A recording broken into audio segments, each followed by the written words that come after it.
d'opposition ou encore de la position ou des positions de la communauté universitaire. Académique. Merci beaucoup, Emilia. Et je vais passer tout de suite la parole à Anthony Todorov pour faire un aller-retour un petit peu entre l'Europe centrale et la France de l'Est, voie de l'Est. Oui. Merci Magdalene et félicitations. Attends une seconde, oui. il faut que je mette plus fort. Voilà. Vas-y. Merci, je dis Magdalene et félicitations pour l'organisation de ce débat. Je dois dire franchement que cette guerre-là déclenchée le 24 février m'a absolument surpris. Mais je suivais évidemment tous les infos qui passaient à la télé, dans les infos, etc., occidentaux qui disaient mais la Russie se prépare à une guerre contre l'Ukraine. Je le croyais franchement pas et je persuadais tous mes proches, et mes amis et mes collègues que c'était pas possible, tout simplement. Mais bon, c'est justement pour expliquer un peu aussi le cadre général du début de cette guerre en Bulgarie et dans l'univers des médias, mais aussi des universitaires et des intellectuels, comme j'ai dit. Donc un conflit, comment dire, surprise, alors que, et c'est vrai, il faut le rappeler, depuis au moins 2014, le conflit au Donbass se passait toujours, donc ça existait toujours, mais on ne prêtait pas grande attention à tous ces qui semblaient être des accrochages. Donc de temps en temps, évidemment, il y avait des morts de deux côtés, voilà, des exactions même de deux côtés, mais peu importe, on ne prêtait pas beaucoup attention à ce conflit. Quelles étaient évidemment les premières réactions en Bulgarie? Disons que au tout début, il y avait des attentes, et majoritairement exprimées aussi par les médias, mais aussi les attentes des universitaires, d'une guerre courte, 3-4 jours maximum.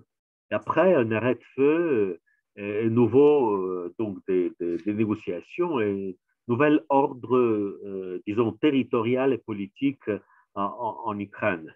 Même il y avait des gens qui s'attendaient à un changement rapide du gouvernement en Ukraine. Voilà. Mais ça s'est passé exactement le contraire. Un mois plus tard, on le voit très bien, une résistance de mieux organisée, de plus en plus organisée, pas seulement de l'armée ukrainienne, mais aussi de la société tout entière ukrainienne, qui s'est réunie en quelque sorte autour de Zelensky, qui ne paraissait pas au tout début tellement populaire. Et tout d'un coup, on s'est avéré, écoute, incroyablement, il a su apprendre très vite le rôle d'un véritable leader politique. Donc, on lui a un peu, si vous voulez, on a oublié un peu tous ces critiques qu'on avait contre lui avant. Mais il y avait aussi un contexte très particulier du début de la guerre, le 24 février. Parce que 10 jours plus tard, le 3 mars, en Bulgarie, c'est la fête nationale. Et le 3 mars, on fête un traité de paix qui met fin d'une guerre entre l'Empire russe et l'Empire ottoman et qui met le début de l'État indépendant bulgare. Une guerre où aussi la Roumanie a participé du côté de l'Empire russe. Et donc, on appelle en Bulgarie ceci guerre de libération nationale. Et donc, imaginez tout ce qui était prévu normalement. Donc, autour des grands monuments qui fêtent cette guerre-là, et qui fêtent quoi? Qui fêtent Alexandre II de Russie comme tsar libérateur, qui fêtent les combattants, les grands combats, etc. en Bulgarie, avec évidemment les drapeaux des pays qui ont participé, le drapeau russe au centre, avec aussi le drapeau roumain, etc. Et donc, les autorités bulgares, tout ça était mis en difficulté évidente. Est-ce qu'on pouvait s'imaginer le 3 mars une fête nationale où on invite les ambassadeurs étrangers avec l'ambassadeur de Russie presque au centre, en disant merci, merci aux Russes d'avoir libéré la Bulgarie. Vous voyez, c'était évidemment pas du tout facile. Et là, je fais tout de suite la référence à la Pologne. À la Pologne, quand vous dites Alexandre II de Russie, c'est un tsar maudit, voilà, qui a réprimé la révolte polonaise. Donc, c'est exactement le contraire. Mais centre-ville de Sofia, il y a un grand monument de ce tsar russe de l'époque. Il y a une deuxième capitale en Europe, entre autres, où il y a son monument, sauf que ce n'est pas un monument équestre là-bas, c'est en Helsinki, en Finlande. Et pourquoi? Parce que lui, il a transféré la capitale finlandaise, qui était jusqu'à une certaine époque sous domination suédoise, à Helsinki et a ouvert une première université en finlandais en Finlande. Voilà, c'est pour ça qu'il y a aussi là le monument. Mais vous voyez donc cette difficulté en Bulgarie après le début de la guerre. On a trouvé une solution en fait, et l'ambassadrice en fait russe n'a pas été évitée à toutes les activités autour de la fête nationale, mais ceci a évidemment démontré une véritable difficulté pour notre fête nationale. Puis, ce qui a poursuivi le début de la guerre au niveau du discours des médias, mais du discours des intellectuels, du discours public, dans la publicité, c'est une radicalisation absolument incroyable.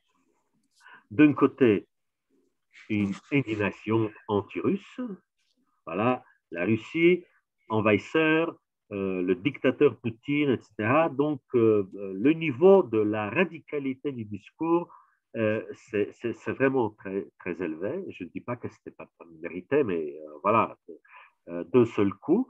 Mais de notre côté, des critiques anti-occidentales. Donc, un discours qui mettait toute la responsabilité à l'Occident, à l'OTAN, aux États-Unis, qui ont en fait, en quelque sorte, irrité à tel point la Russie qu'ils ont provoqué cette guerre-là. Évidemment, dans ce discours, il y avait aussi cette propagande de Vladimir Poutine qui dit que l'Ukraine, c'est un État nazi, qu'il faut nettoyer du néonazisme, etc. Donc, on est dans une confrontation entre deux camps, une confrontation à tel point aucune conversation possible entre les deux.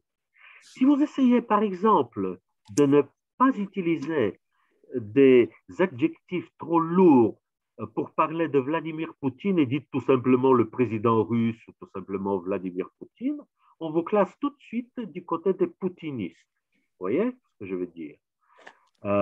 Si vous essayez, par exemple, de dire, mais écoutez, évidemment que c'est la Russie l'agresseur et que l'Ukraine, c'est la victime et qu'il faut aider la victime pour faire face à cette agression, d'accord.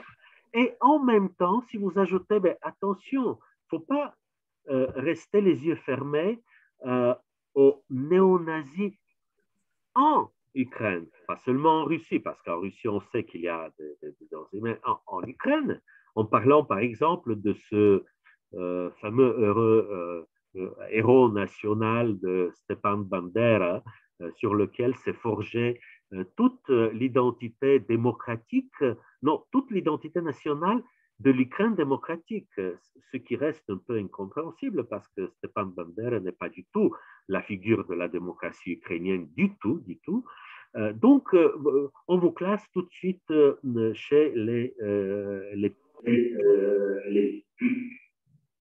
poutinistes, voilà ce qu'on les appelle.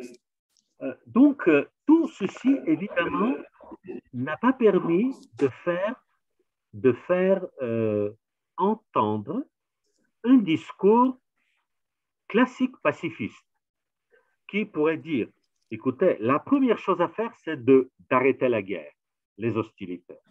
Et après de chercher des solutions, négociations, etc., parce qu'on vous dit tout de suite, mais arrêtez la guerre, Ça veut dire quoi? Vous êtes entre les deux, vous ne voulez pas choisir.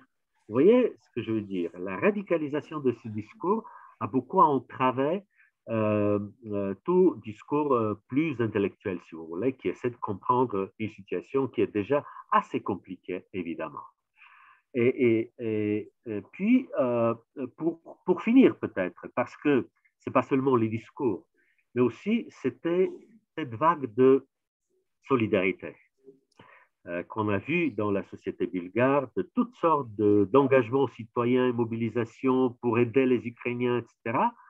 D'un côté, un bénévolat incroyable. Donc, des gens qui, avec leur voiture, des petits vans, des petits bus, etc., qu'ils avaient, allaient jusqu'en Ukraine en traversant. Donc, imaginez, ça fait quand même 900 km ou quelque chose comme ça de la Bulgarie qui traverse la Roumanie, qui traverse la Moldavie pour aller en Ukraine, chercher des gens et les amener en Bulgarie ou les laisser en Roumanie, peu importe. Donc, cette vague était hallucinante. Donc, voilà, moi, j'étais un peu étonné. Et pourquoi j'étais un peu étonné? Attention, parce que je fais toujours la comparaison avec la façon dont la société bulgare a accueilli, ou plutôt n'a pas accueilli, les réfugiés syriens en 2013. Donc, cette différence tellement visible m'a complètement choqué, m'a fait triste quand même. Oui, m'a rendu triste. Voilà. Et donc, je regarde voilà, la montre, peut-être que Merci. je vais passer aussi mon temps. Merci. Merci à toi, Anthony, et on reviendra vers toi, bien entendu, avec d'autres questions.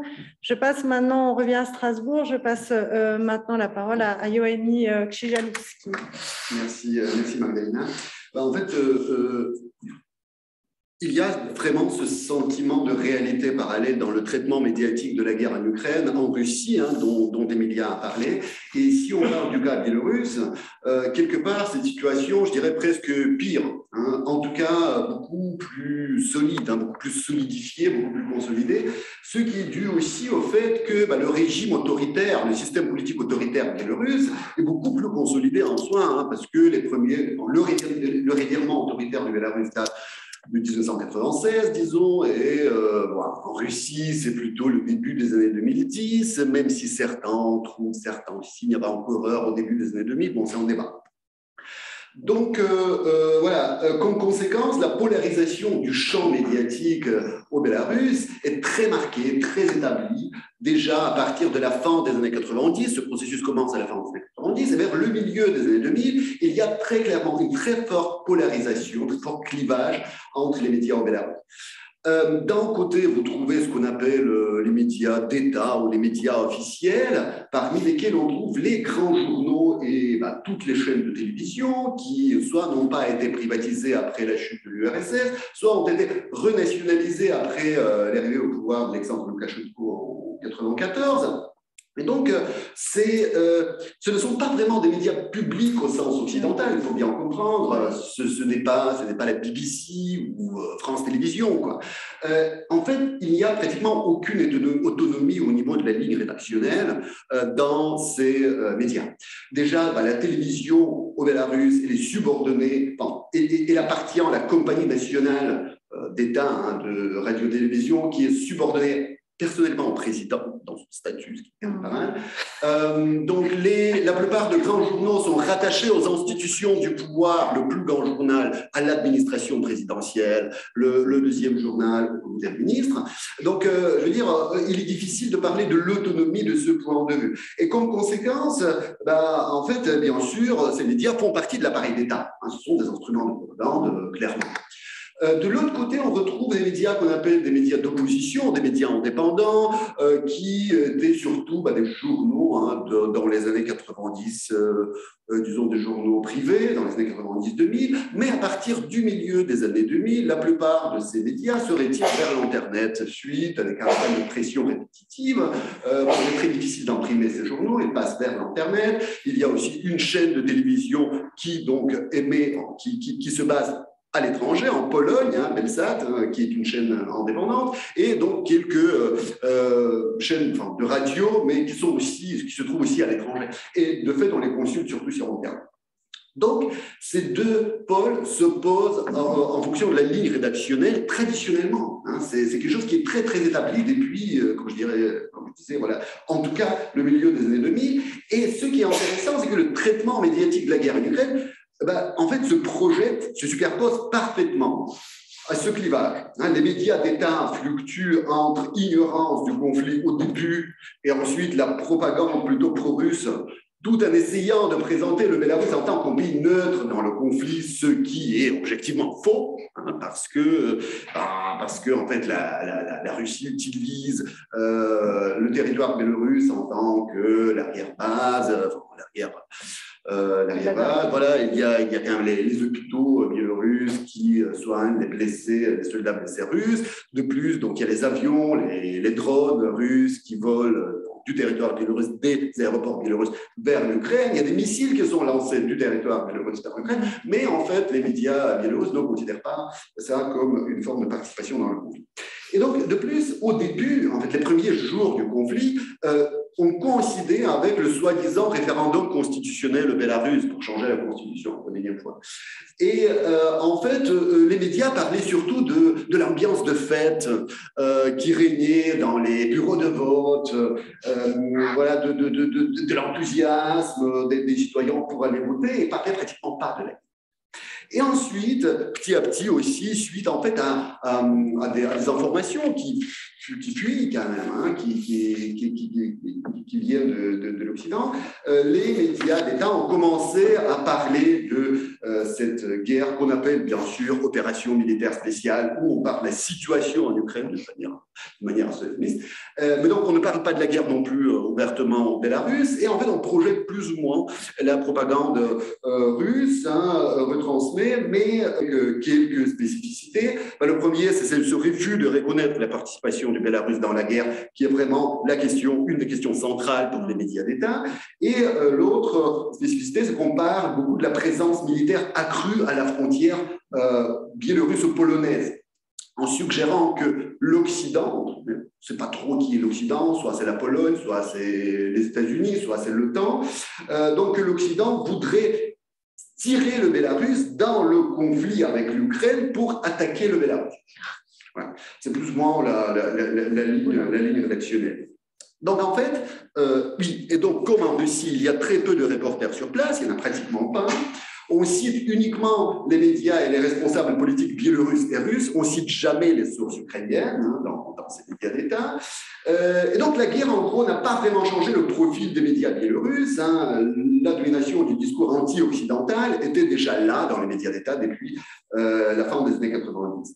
Il n'y a pas eu de départ, à la différence de la Russie, il n'y a pas eu de départ de journalistes, mais c'est aussi dû au fait que la plupart de ces départs ont déjà eu lieu après les manifestations de 2020, lorsque les journalistes qui se sont exprimés contre les violences policières ont été soit virés, soit sont partis. Donc, en fait, ça peut expliquer cette absence de départ.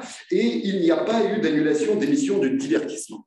Dans le cas biélorusse, donc dès le début, en fait, on a gardé la grille plus ou moins la même, avec ce postulat que le Bélarus est neutre, ce n'est pas notre affaire. Donc, de l'autre côté, les médias d'opposition qui restent de fait sur l'Internet, au contraire, se prononcent contre la guerre et parlent ouvertement de la guerre et de la participation du Bélarus dans cette guerre.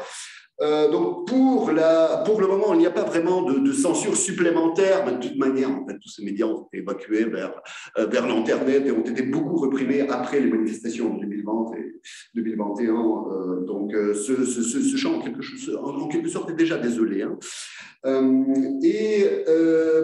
Donc, voilà, en gros, il y a toujours cette polarisation. Et bien sûr, à cette polarisation entre les médias correspond aussi la polarisation entre les publics.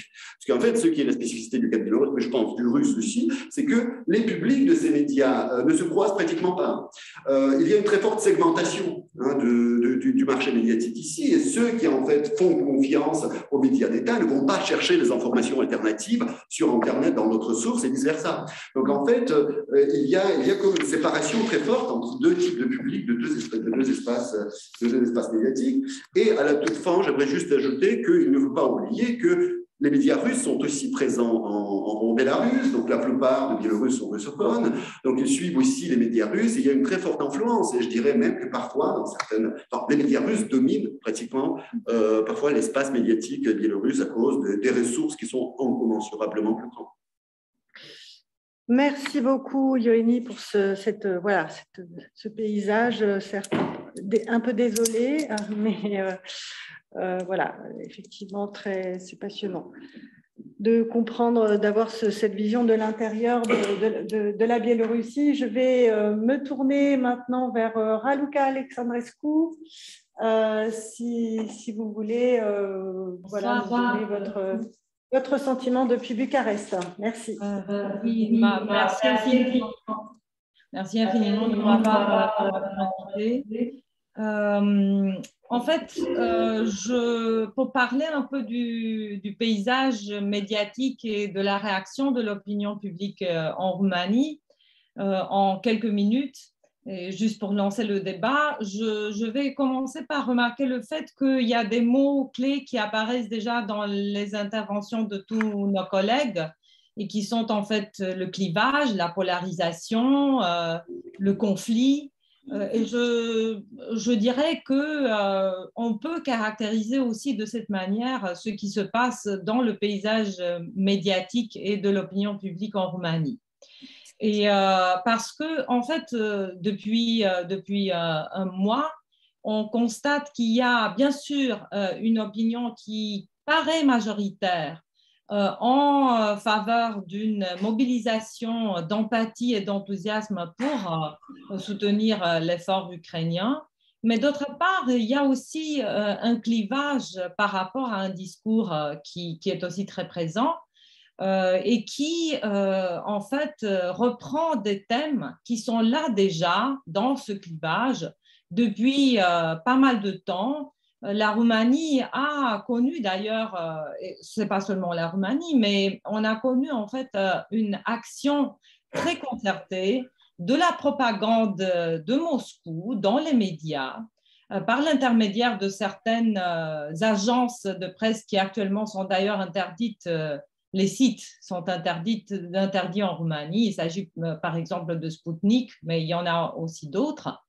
Et cette propagande, je dirais que s'est exercée en fait en Roumanie depuis, je dirais, 3 ou 4 ans minimum, par l'intermédiaire de 2 événements qui ont polarisé eux aussi l'opinion publique en Roumanie. Il s'agit d'un référendum pour la définition de la famille qui s'est passé en 2018 et qui a déjà, d'une manière tout à fait terrible, polarisé l'opinion publique. Et bien sûr, comme tout le monde, je dirais, la pandémie qui en Roumanie a pris un côté médiatique tout à fait visible dans le débat sur la vaccination. Et là, je n'insisterai pas maintenant ici parce que ce n'est pas le cas, mais juste pour vous donner un peu le contexte de ce clivage qui se ressource dans une antériorité qui est déjà là et qui d'ailleurs porte ses fruits, pour ainsi dire, aujourd'hui, puisque on a un appui déjà parlementaire à ce type de discours qui est xénophobe, qui est conspirationniste, qui est négationniste de toutes sortes et qui donc a un soutien parlementaire parce qu'il y a une coalition qui est déjà représentée, elle s'appelle l'Alliance pour l'Union des Roumains. Et le nom, d'ailleurs, je pense que parle de lui-même, puisque par rapport au conflit en Ukraine, on a un autre clivage qui se voit lui aussi dans les médias. Ce clivage se rapporte à cette attitude ambivalente envers la question du séparatisme ou de l'indépendance de certaines régions qui se situent au nord ou à l'est de la Roumanie. Il faut bien rappeler, et mon collègue Anthony l'a déjà fait, je lui en remercie, un passé qui est tout à fait mitigé des relations entre la Roumanie, déjà au XIXe siècle, et la Russie.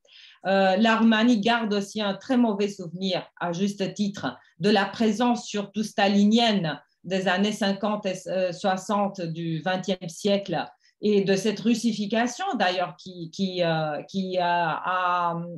rencontré, je peux dire, une résistance assez importante au niveau des académies, des intellectuels, du monde culturel. Donc ça, c'est en fait une relation mitigée.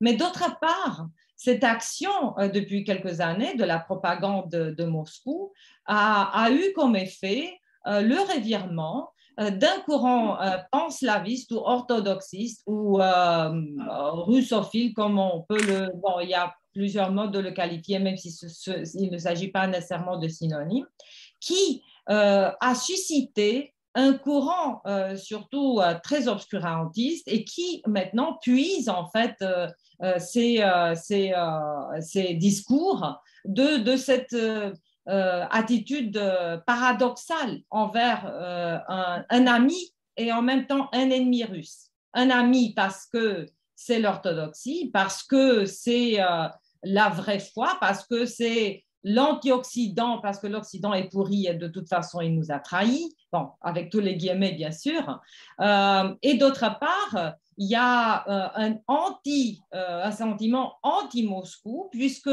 Moscou, l'ex-Union soviétique, a occupé la Moldavie, l'actuelle République de Moldavie, qui avait appartenu à l'Ukraine, pardon, à la Roumanie.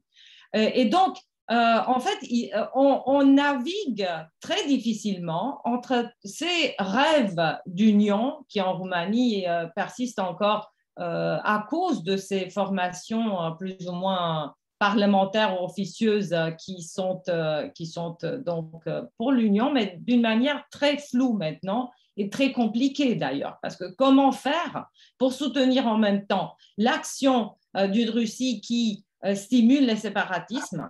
Et par le biais de ce soutien, on pourrait bien s'imaginer que l'option de déplacement des frontières pourrait être encore sur la table, parce que c'est ça ce que Poutine a fait, c'est en fait mettre sur la table une option qui n'était plus pensable et qui ne devrait pas l'être, c'est de déplacer les frontières au XXIe siècle dans une Europe qu'on pensait pacifiée. Et d'autre part, en fait, ce sentiment de frustration devant un passé qui ne peut pas être récupéré, qui est le passé avec la République de Moldavie. Il faut noter très vite que, en fait, la Roumanie a signé des traités bilatéraux avec tous les pays voisins, sauf la République de Moldavie. Et là, il y a une fragilité extraordinaire de la Moldavie en ce sens, de la République de Moldavie, qui se trouve maintenant aux côtés d'un conflit, d'une guerre meurtrière très menacée, et en plus avec un traité bilatéral avec son voisin qui n'existe pas, qui a été négocié mais qui n'a pas été ratifié. Et ceci s'explique aussi par cette pression des nationalistes roumains qui ont toujours poussé vers l'union. Et le discours était que si on signe un traité bilatéral, on reconnaît pour toujours, pour ainsi dire, dans le droit international, le fait qu'on ait deux pays. Donc, vous voyez, c'est très compliqué comme contexte. De l'autre part, pour ne pas trop prolonger ma première intervention, je dirais que du côté de la société civile et de la réaction de l'opinion publique, il y a cette vague extraordinaire, comme racontait aussi Anthony, d'enthousiasme et de bénévolat extraordinaire, donc qui s'était d'ailleurs beaucoup plus vite organisé que les agences gouvernementales. Ça, on peut très facilement le remarquer, avec beaucoup plus de ressources, même s'il s'agit des donations et des actions bénévoles. La Roumanie se confronte moins que la Pologne, bien sûr, avec une vague de réfugiés qui arrive constamment et qui traversent parfois la Roumanie ou qui restent en Roumanie. Il y a eu une mobilisation du milieu universitaire aussi très impressionnante. En fait, le campus de mon université, l'université de Bucarest, moi j'enseigne à la faculté de sciences politiques où on a même monté une plateforme qui centralise un peu toutes les données et toutes les mesures qui ont été prises et surtout les foyers où on peut loger les réfugiés. Donc, tout ça, c'était un effort fait par les universités, par les organisations non gouvernementales et finalement aussi par l'État qui est intervenu un peu avec une certaine lenteur, comme hélas, il le fait souvent en Roumanie. Les institutions sont parfois derrière les actions de la société civile. Donc, voilà, je pense que bon, j'aurais beaucoup d'autres choses à rajouter, mais je pense que l'idée centrale, c'est qu'on a un paysage médiatique clivé qui paraît majoritairement, bien sûr, centré sur l'analyse de la guerre de l'Ukraine dans cette note d'invasion, mais qui, en fait, a un pendant aussi dans ces médias qui sont des médias nationalistes ou des médias qui ont des intérêts particuliers à ne pas nécessairement condamner trop sévèrement la Russie pour ce qu'elle a fait. Et aussi, d'un autre côté, on a une action publique qui est remarquable et une mobilisation extraordinaire sur le plan finalement de l'empathie et de l'enthousiasme. Mais il faut avouer, et avec ça je finis cette petite courte intervention, il faut avouer qu'on envisage avec beaucoup d'angoisse le futur et que la proximité de cette guerre est angoissante sur un niveau humain, mais aussi sur un niveau politique et de relations internationales. On a eu aujourd'hui cette déclaration de l'OTAN à Bruxelles qui renforce en fait le soutien, disons, de protection, de défense sur le flanc est de l'OTAN. Mais c'est vrai que dans l'esprit public en Roumanie, l'angoisse est très, très forte. Voilà, merci beaucoup. Merci Raluca Alexandrescu, merci beaucoup. Et je vais présenter maintenant Jaroslav Kuiš. Je ne sais pas, tu me diras si je le prononce bien, maître de conférence au département de droit et d'administration de l'Université de Varsovie. Merci beaucoup d'être avec nous, qui est aussi rédacteur en chef d'un hebdomadaire. Bonsoir, un hebdomadaire politique et culturel en Pologne, Kultura Liberalna. Donc la parole est à toi. Bonsoir. Merci beaucoup de m'avoir invité. Et merci pour les mots qui ont été prononcés avant moi. Je voudrais bien, en ce qui concerne les paysages médiatiques polonais, et puis, bon, il y a beaucoup de sujets que nous pouvons aborder, mais je pense qu'après un mois, on voit quelques phénomènes qui sont assez intéressants pour être soulignés dans notre débat, si possible. Première chose, je pense qu'on peut dire que par les médias, on voit déjà une certaine différence de position entre les pays de l'Europe centrale et orientale. Et ici, je pense surtout pas uniquement de la Pologne, mais aussi des pays baltes, de l'Ukraine, je pourrais aussi ajouter la Géorgie ici, je crois, mais surtout, je pense que la Pologne et les pays baltes en ce moment. Et il y a une certaine différence de position qu'on voit par les médias, par les discours des politiciens et par les constats. Et je pense qu'il y a 3 points pour mettre ma petite présentation en ordre. Je pourrais dire de 3. Je peux nommer 3 points. Premièrement, il y a une différence dans le cadrage politique du conflit. Deuxièmement, ensuite, il y a une différence dans une manière d'agir politiquement. Et troisièmement, il y a aussi une différence en ce qui concerne un résultat souhaité. commençons par les cadrages politiques. Dernièrement, nous avons beaucoup d'encre à couler sur les besoins d'unité de l'OTAN, de l'Union européenne, à juste titre. Pourtant, certaines différences dans la perception du conflit pourraient déjà être observées. Et je pense que premièrement, nous pourrions poser une question, est-ce qu'on parle d'un conflit ou des conflits?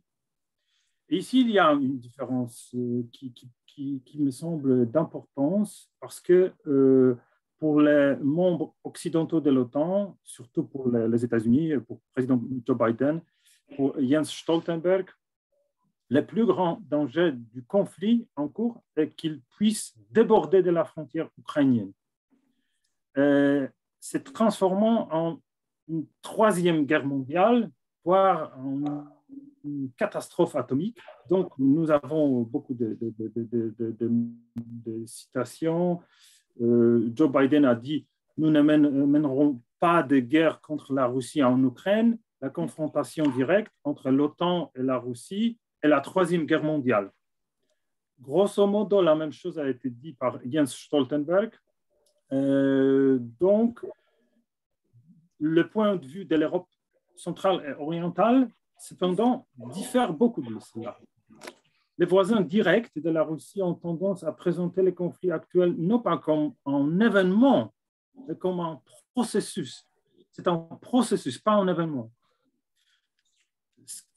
Plus précisément, c'est vu comme une prochaine étape dans toute une série d'assauts cauchemardesques de Moscou contre d'autres pays, remontant aux guerres tchétchènes et en un assaut contre la Géorgie.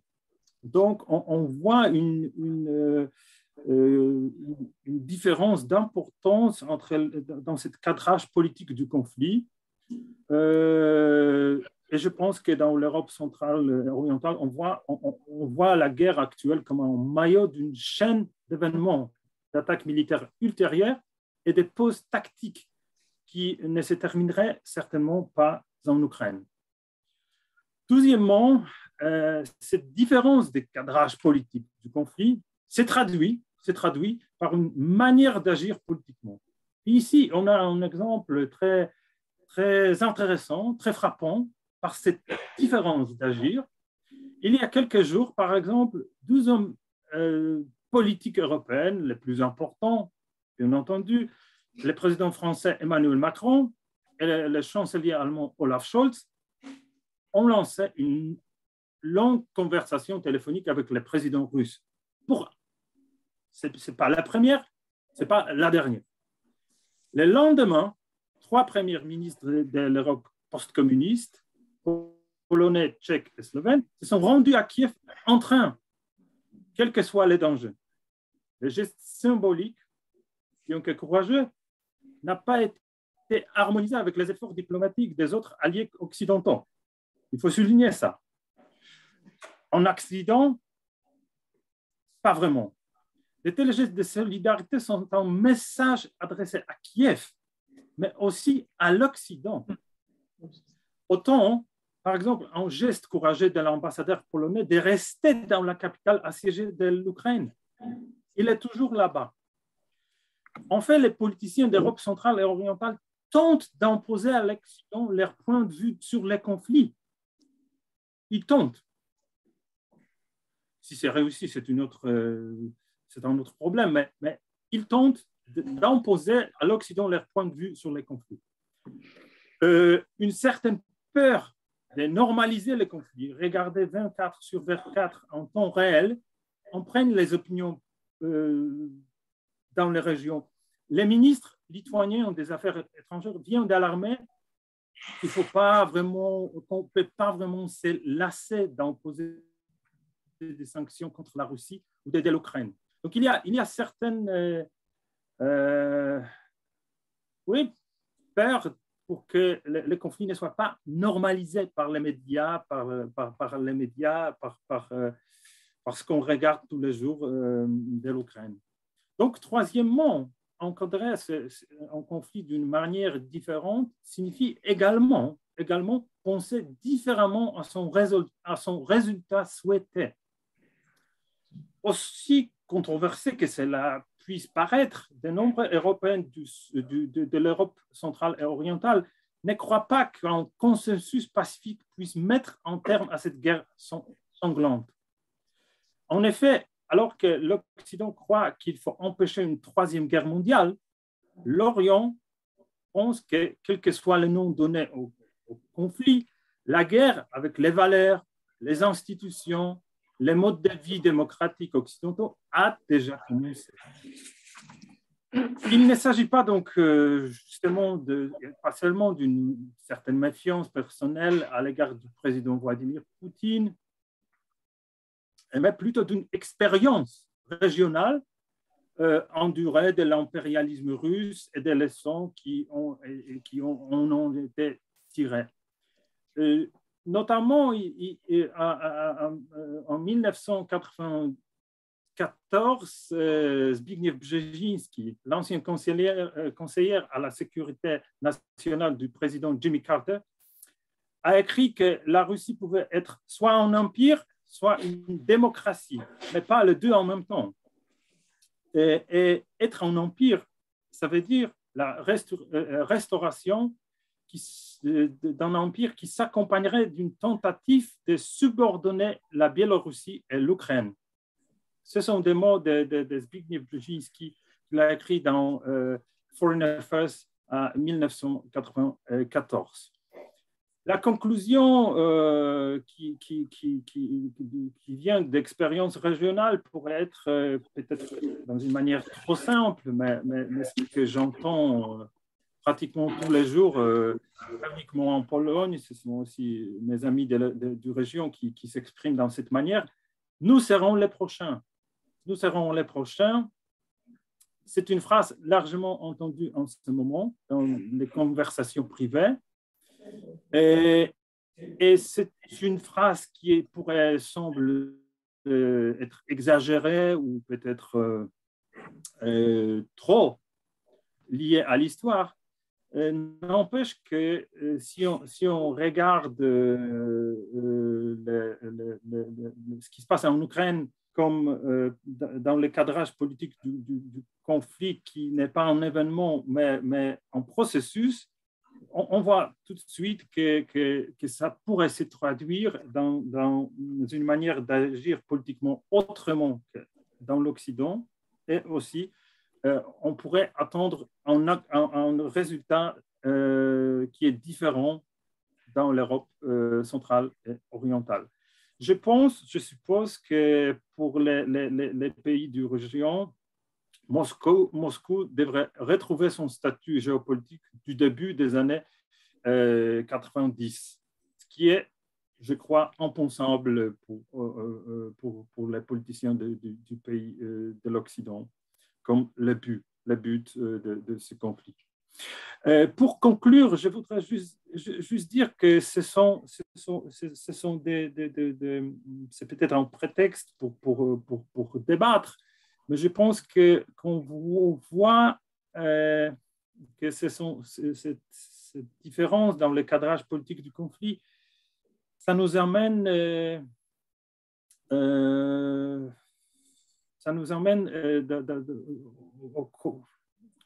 on se trouve dans un moment d'unité et aussi de différence dans nos opinions, dans l'Union européenne et dans l'OTAN. Les pays d'Europe centrale et orientale souhaiteraient impliquer plus largement les pays de l'OTAN dans les conflits, alors que la responsabilité occidentale pour la paix mondiale peut être en contradiction avec ces souhaits, parce qu'on pense plutôt à éviter les conflits mondiaux et notamment les conflits nucléaires.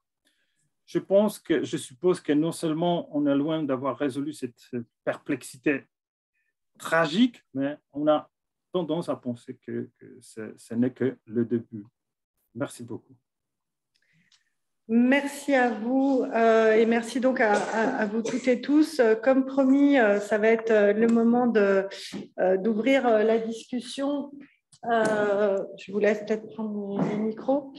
Moi, je vais simplement ouvrir la discussion sans forcément vous demander de répondre tout de suite, mais peut-être en gardant ça dans un coin de votre tête, en vous écoutant les uns et les autres, et notamment Anthony, Raluca et Yaroslav.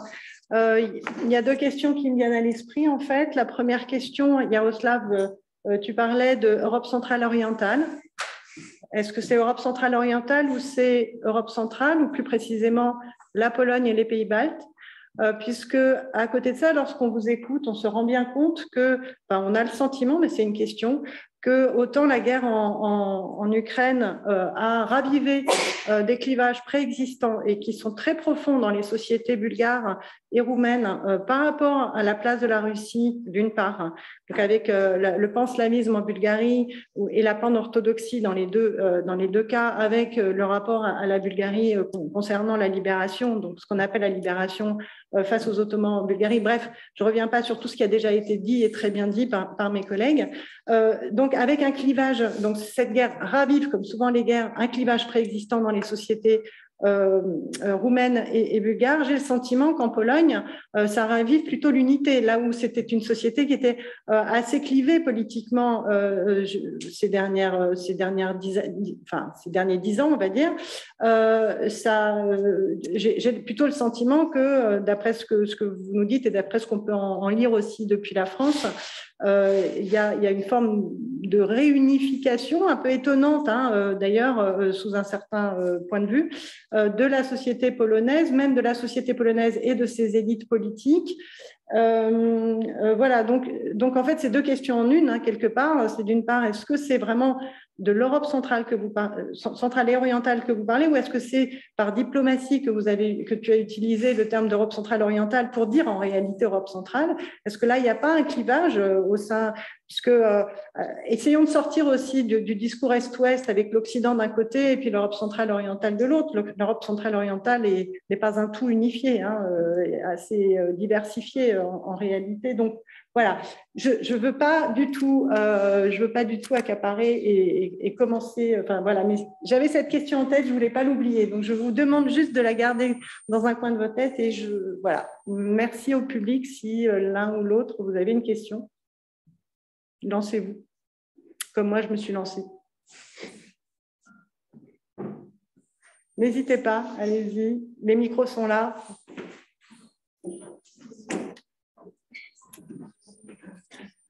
Merci. Déjà, un grand merci pour les organisateurs de cette soirée. Alors, moi, je suis d'origine russe. Je vis en France depuis, je ne sais plus quand, depuis plus que 20 ans. Alors, je me sens vraiment pas très bien, cette guerre atroce. Alors, ma question, c'est peut-être... ça va se donner, mais plutôt sur la société russe aujourd'hui. Et je comprends tout, voilà, que c'est l'Ukraine qui est au centre de cette soirée, de ces débats. Je voudrais vous poser des questions. Qu'est-ce que vous en pensez de la société d'aujourd'hui en Russie? Parce que moi, j'ai l'impression qu'on se bascule sur une espèce de fascisme nationaliste, sur la société qui veut les sondages sur cette guerre, sur la situation, quand une majorité de la population répond de manière positive à ce qui se passe. Du côté des sondages du gouvernement, sondages d'opposition. Et ça me préoccupe aussi beaucoup en tant que d'origine russe. Moi, je voudrais vous poser la question, qu'est-ce que vous en pensez? Merci. Est-ce qu'il y a quelqu'un d'autre? On peut prendre éventuellement 2-3 questions, s'il y a d'autres personnes. Merci beaucoup à tous.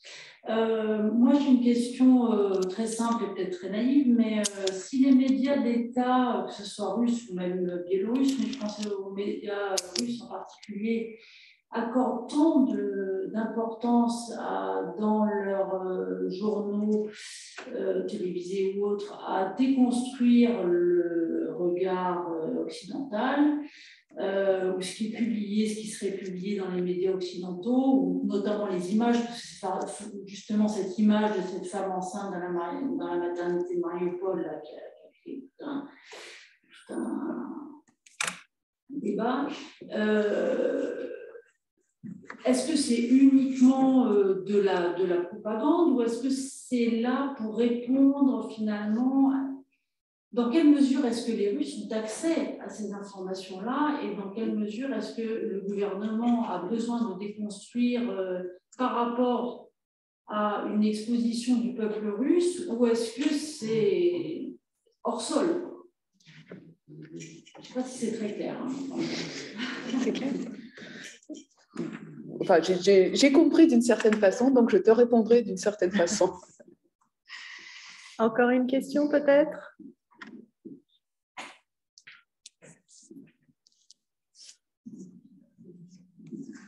Est-ce qu'il serait possible de développer un peu cette situation qui n'est pas très claire sur une implication militaire ou une semi-implication militaire du Bélarus ou un renoncement à une implication militaire du Bélarus? Parce que vu de France, c'est vraiment difficile de comprendre la situation. Merci. Peut-être une dernière question ici. Voilà, il y a un micro là. Merci. Juste pour rebondir sur la question du monsieur, quelle est l'opinion publique en Biélorussie? Parce que j'ai quand même le souvenir de grandes manifestations il y a quelques mois. Donc, est-ce qu'elle est clivée comme les médias? Voilà, quelle est-elle? Merci. Merci beaucoup à vous tous. Alors, je vais tout de suite passer la parole à Emilia Kustova. Alors, vous pouvez éteindre le micro. Éteignez les deux micros. Ouais, merci. Je vais peut-être commencer par la deuxième question qui concernait la Russie, parce qu'en fait, ça permet ensuite de répondre en partie, enfin, esquisser une réponse ou un aveu de l'impossibilité à répondre. Alors, sur les médias, bon, je pense que peut-être il faut préciser, je ne voulais pas dire que les médias d'État officiels passent tout leur temps à déconstruire. C'est plutôt qu'ils se sont, je pense, obligés de se positionner avant tout, à partir du moment où, voilà, ce n'est pas une bulle, les informations circulent et ils ne cherchent pas à ignorer ce qui se passe en Occident. Donc, par exemple, typiquement, un sommet, un nouveau train de sanctions, des déclarations, un discours de Biden, par exemple, tout cela est rapporté dans les médias russes. Et donc, c'est par rapport à cela que se positionnent les médias. C'est moins le regard occidental qu'ils cherchent à déconstruire, mais plus proposer leur lecture de ce que font et de ce que dit, plus de ce que font peut-être les Occidentaux. Ça, c'est une première chose. Deuxième chose, par rapport au accès des Russes aux médias occidentaux, moi, je pense que effectivement, il n'est plus possible de construire un mur. En tout cas, la Russie ne possède pas ces moyens techniques. On connaît un autre pays où ces moyens sont beaucoup plus développés et puissants. Donc, la Russie n'en est pas capable et jusqu'à présent, n'en a pas été capable. Jusqu'à il y a 4 semaines, il n'y avait aucune difficulté à chercher et à trouver des informations. Maintenant, ça est devenu un tout petit peu plus difficile parce qu'il faut passer par le VPN, VPN, torrent, etc. Mais à vrai dire, je pense que, et là, je rejoins parfaitement ce que disait Eugénie, c'est que c'est très segmenté et en fait, ceux qui consultaient avant en quelques clics les versions alternatives différentes, eux, de toute façon, ils avaient leur vision du monde et eux, ils vont continuer sans doute à utiliser VPN, etc., pour continuer à s'informer ailleurs. Et je rejoins aussi parfaitement l'idée que pense qu'il n'y en a pas, et encore moins aujourd'hui, il n'y en a pas qui boit aux deux sources et qui s'informent des deux côtés, enfin, sauf des chercheurs voilà, en sciences humaines et sociales, parce que sinon on devient schizophrène, ce n'est pas possible. On ne peut pas un jour lire que c'est le bataillon Azov qui a fait sauter une maternité avec voilà, les populations civiles à l'intérieur, et puis l'autre jour lire lire la version, disons, occidentale ou ukrainienne de cet événement. Donc, ce n'est vraiment pas possible. Donc, et je pense que ce n'est pas la censure renforcée aujourd'hui qui change quelque chose véritablement. Et par contre, donc à partir du moment où il y a quand même les images qui circulent et certaines, comme les plus fortes, elles ne s'arrêtent pas et je pense que c'est même pas la question d'utiliser les VPN. Donc dans certains cas, la Russie les autorités se sentent obligées de vraiment réagir à ce qui est dit et se positionner. Mais par exemple, la question du bombardement en Mariupol, ça a fait l'objet aussi ça a été choisi pour recevoir des démentis officiels des ambassades russes à l'étranger, et ça est allé jusqu'à envoyer des informations aux étudiants d'origine russe, par exemple, présents en France. Donc, ils ont reçu, il y a des associations d'étudiants qui ont reçu des déclarations officielles de l'ambassade russe, une sorte de bulletin qui reprend et qui en verse complètement la responsabilité. Et puis, donc, concernant la position de la société russe, je pense que c'est vraiment impossible de la chiffrer.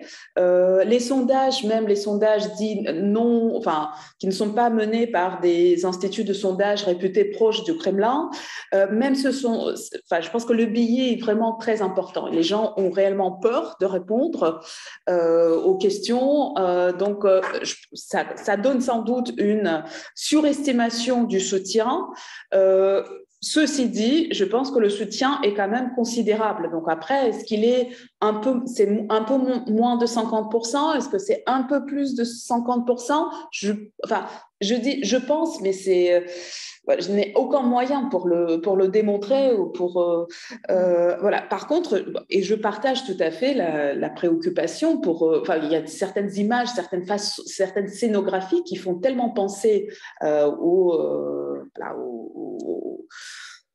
aux réunions et aux congrès qui ont eu lieu dans les années 30 ailleurs, que ça fait effectivement peur. Voilà.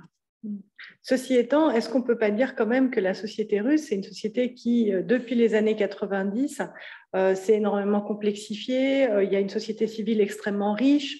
On a vu des pétitions circuler que vous connaissez sans doute, que ce soit dans le monde académique ou dans d'autres univers sociaux, avec des gens qui, malgré la difficulté, malgré les menaces, signent de leur nom réel, si j'ose dire. Et donc, voilà. Malgré tout, quelque part, j'aurais envie, moi aussi, de façon un peu naïve, de dire mais c'est pas possible, cette société-là ne peut pas laisser s'installer. Alors, en période de guerre, c'est plus compliqué, mais ne peut pas laisser s'installer un système du type du fascisme, pour reprendre En fait, je pense que ça s'est déjà en partie installé. Et cela, j'avoue ne pas avoir vraiment bien compris comment et la vitesse avec laquelle cela est venu, et aussi la vitesse avec laquelle la peur s'est installée et s'est diffusée. Bon, et après, effectivement, il faudrait vraiment approfondir en ajoutant aussi sur le rejet du politique, une méfiance très grande par rapport au politique.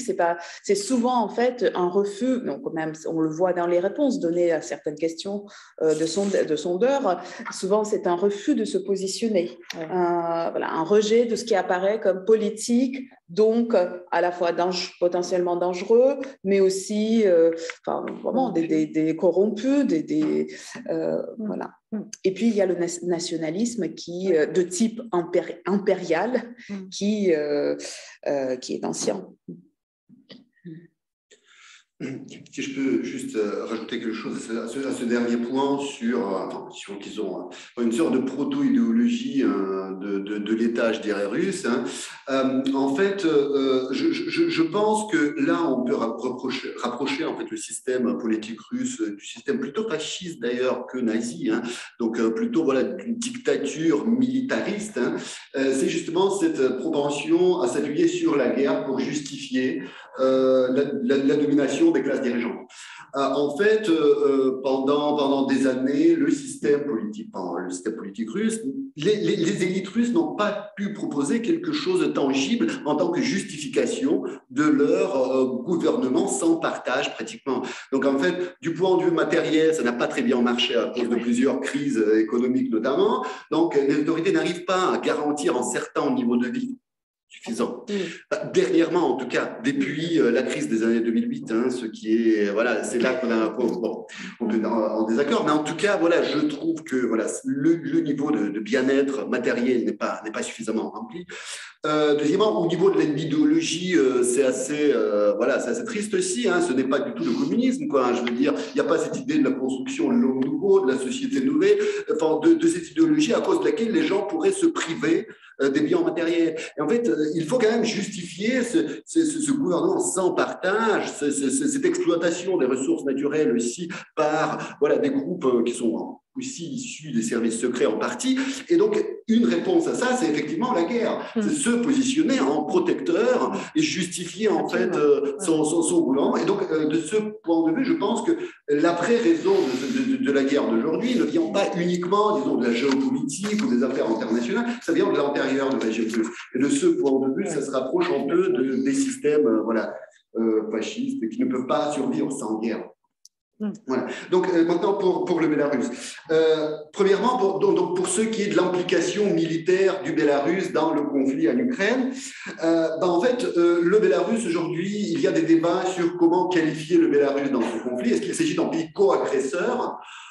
Et là, la plupart des personnes disent quand même non, pas vraiment, parce qu'il n'y a pas de preuve que l'armée biélorusse participe directement dans le conflit, c'est-à-dire qu'il n'y a pas de preuve que des soldats biélorusses font la guerre en Ukraine. Par contre, on définit Bélarus assez aisément en tant que le facilitateur plus, enabler plus.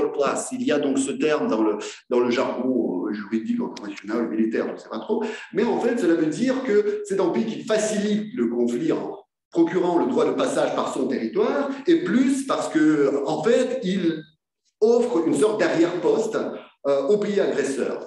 Et donc, de ce point de vue, on voit très clairement que, effectivement, il y a un support logistique de la part des autorités biélorusses aux soldats russes. Il y a certainement le passage par le territoire biélorusse, non seulement parce qu'il y a des preuves filmées de ça, mais aussi parce que, en fait, le front nord est ouvert du Bélarus vers Kiev, c'est la frontière la plus proche. Je veux dire, ça aurait été impossible à faire sans passer par le territoire biélorusse, et aussi donc vers Tcherniv, aussi, c'est un peu plus à l'est.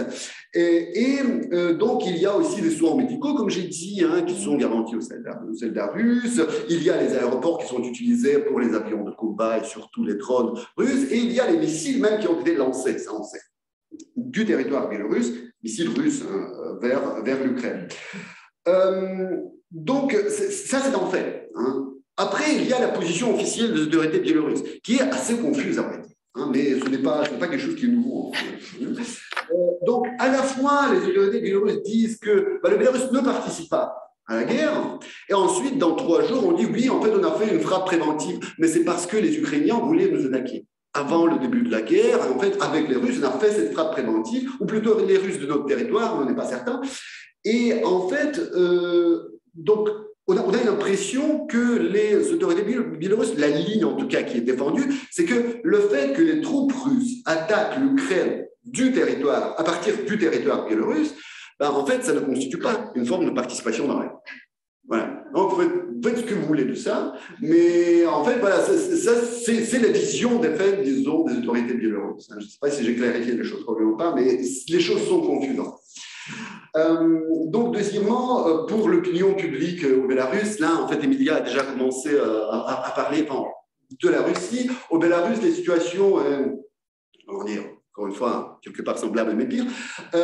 Parce qu'en fait, on est bien d'accord, il faut dire tout de suite qu'on parle de l'opinion publique sans débat public, premièrement, parce qu'en fait, il n'y a pas d'espace public qui est laissé aux dissidents de son opposition, où il y a en fait une sorte de parole autoritaire monopolise l'espace public, donc il n'y a pas de débat public. Donc, est-ce qu'on peut parler de l'opinion publique sans débat public? Dans une certaine mesure, on est très limité.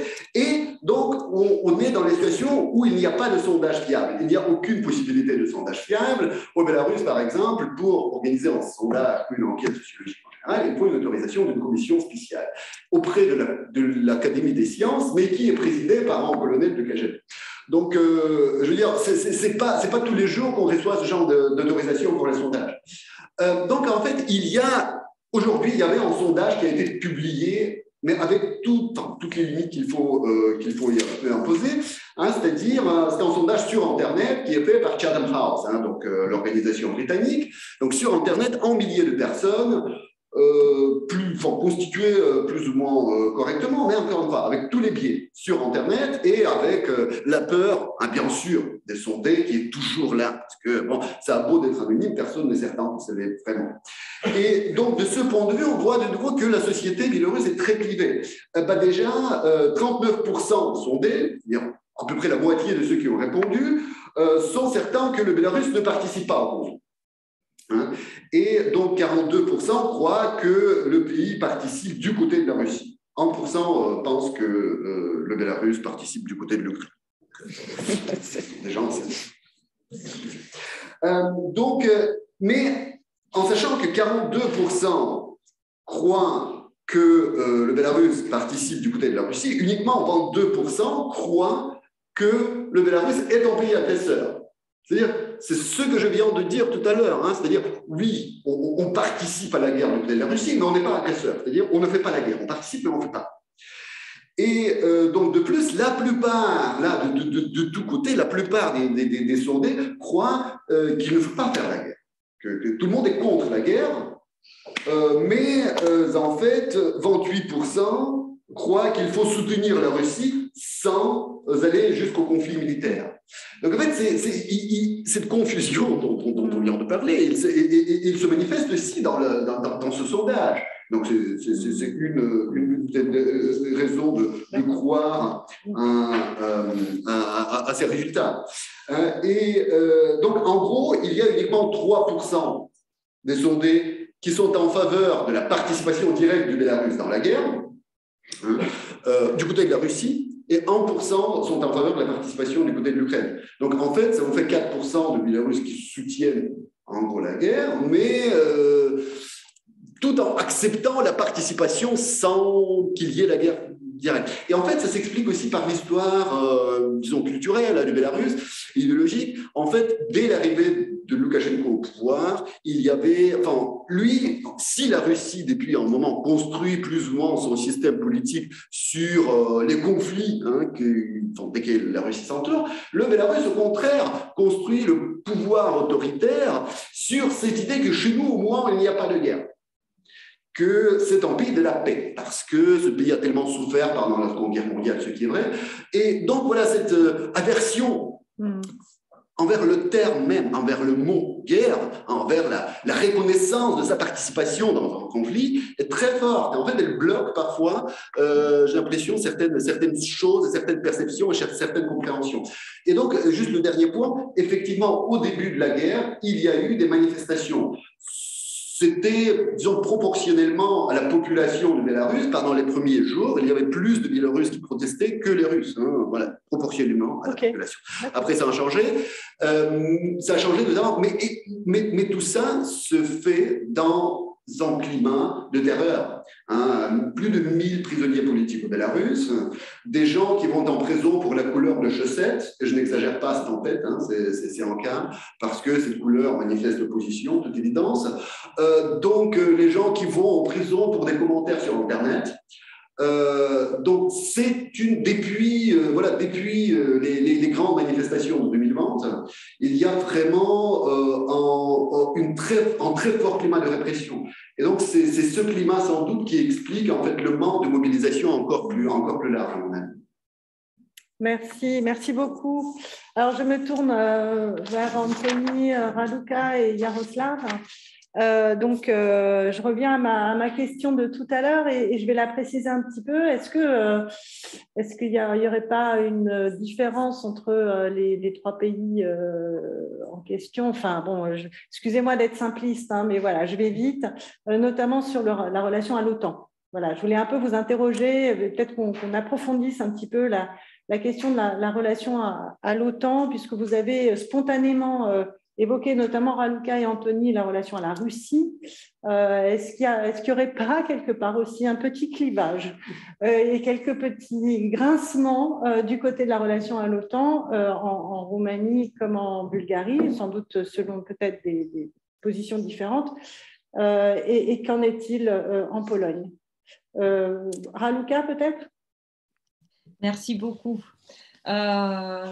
Oui, pour la Roumanie, vous savez, au début des années 90, dans l'opinion publique, c'était très clair. Il y avait bon, je ne dirais pas un consensus parce que ça n'existe pas dans l'opinion publique, mais il y avait une majorité très évidente qui soutenait ce rapprochement de l'OTAN et bien sûr de l'Union européenne.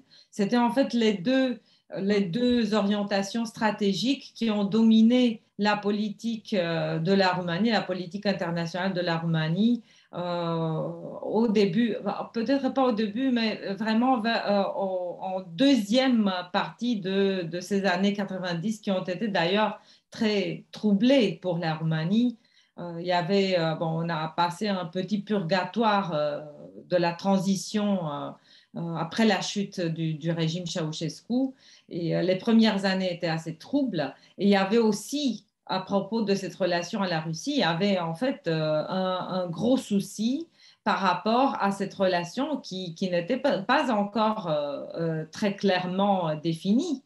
On a en fait en Roumanie, on se rappelle, et ce n'est pas seulement dans les milieux académiques ou dans le milieu des médias. Moi, je suis aussi collaboratrice à une revue, un hebdomadaire politique qui est peut-être le plus longévif dans l'histoire de la transition roumaine. Ça s'appelle la revue 22. Je peux dire qu'on avait en fait, et on a encore le souvenir d'une formule qui, même si elle n'est pas vraie, elle est bien trouvée. Une conversation qui s'est passée dans les feux de la révolution roumaine, où l'ancien président Ion Iliescu, qui était un ancien étudiant et collaborateur très fort de Moscou et de Gorbatchev par la fin, a dit il faut téléphoner, il faut donner un coup de fil à l'ambassade de Moscou à Bucarest pour leur en fait demander qu'est-ce qu'on va faire. Ça se passait en décembre 89. Et donc, je pense que c'est ici, en fait, une des origines de cette opinion majoritaire concernant la nécessité, l'impératif pour la Roumanie de définir d'une manière très claire ses attachements à un rapprochement vers l'Ouest dans le sens général. C'est d'ailleurs une tradition de la modernité roumaine depuis le 19e siècle, de se rapporter en fait pour la modernité, pour la démocratie au modèle occidental et bien sûr plus particulièrement dans le cadre des structures de sécurité et de prospérité économique aussi vers l'OTAN et vers l'Union européenne. Donc ça, en fait, c'était très clair. Maintenant, bien sûr qu'on on a peut-être des différences de rapports et de vues entre la Bulgarie, la Pologne et la Roumanie. Je pense qu'en Roumanie, on est assez mécontent de nos dirigeants, de toute façon, pour la manière dont ils ont négocié. Ils ont toujours négocié, en fait, la relation à l'OTAN. On se compare toujours, bon, même aujourd'hui, dans nos médias roumains, il y avait des commentaires sur justement la déclaration issue par les pays membres de l'OTAN réunis à Bruxelles. Et on se disait, par rapport aux performances de la Pologne, que la Roumanie est toujours, en fait, n'arrive jamais à mieux négocier en fait un renforcement de la présence défensive de l'OTAN en Roumanie. On la souhaite aujourd'hui et je pense, je suis, bon, je peux comprendre comment ça peut sonner en France, mais quand on est en Roumanie, quand on a à côté un voisin qui, historiquement parlant, ne s'est pas prouvé le meilleur voisin du monde, bien au contraire, on a en fait du mal à ne pas chercher en fait des garanties de sécurité supplémentaires. Donc ça, en fait, je pense que ça doit être dit par rapport à ce sentiment qui existe, qui est aujourd'hui peut-être un moins partagé par une grande majorité de la population, puisque, comme je le disais tout à l'heure, il y a aussi un effet de cette propagande qui s'est infiltrée en fait petit à petit depuis, bon, j'ai dit depuis 4 ou 5 ans, mais en fait, en vérité, cette propagande, Poutine la conçoit depuis pas mal d'années. On pourrait le dire en regardant en arrière qu'il a construit un peu sa stratégie depuis sa venue au pouvoir, son arrivée au pouvoir. Donc, voilà. D'autre côté, ce que j'aimerais en fait rajouter par rapport à votre question de tout à l'heure, qui était générale, mais qui m'a en fait suscité quelques pensées par rapport à cette mobilisation, ce clivage qui existe, orthodoxie, panslavisme. Bon, chez nous, c'est moins panslavisme, mais c'est certainement une question liée aussi à l'orthodoxie et à ce clivage Orient-Occident qui existe encore, je dois le dire. Dans la mentalité de certaines personnes et de certains groupes. Il faut dire qu'au début de cette guerre, il y a un mois, il y a eu une vague d'enthousiasme. D'enthousiasme dans quel sens? D'enthousiasme démocratique, je dirais. C'est-à-dire qu'on a très vite manichéisé un peu l'image. On a partagé en fait un combat entre le noir et le blanc, le bien et le mal.